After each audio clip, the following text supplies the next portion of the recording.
আমি আশাবাদী আল্লাহর রহমতে আমি দ্রুত বাকি 10% কমপ্লিট করে 100% সুস্থ হয়ে এখান থেকে যেতে পারি। আমি আপনার সাথে একমত যে আমরা যদিও আমরা যারা সাধারণ মানুষ আমাদের জন্য একজন ভালো ফিজিশিয়ান ভালো ফিজিওথেরাপিস্ট বুঝে নেওয়াটা একটু ডিফিকাল্ট, কিন্তু অসম্ভব না। এটা আমাদের দায়িত্ব বেস্ট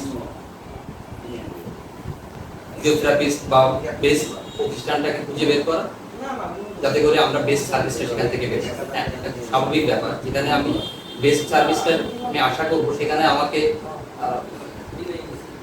বেস্ট প্রাইসটা দিতে হবে।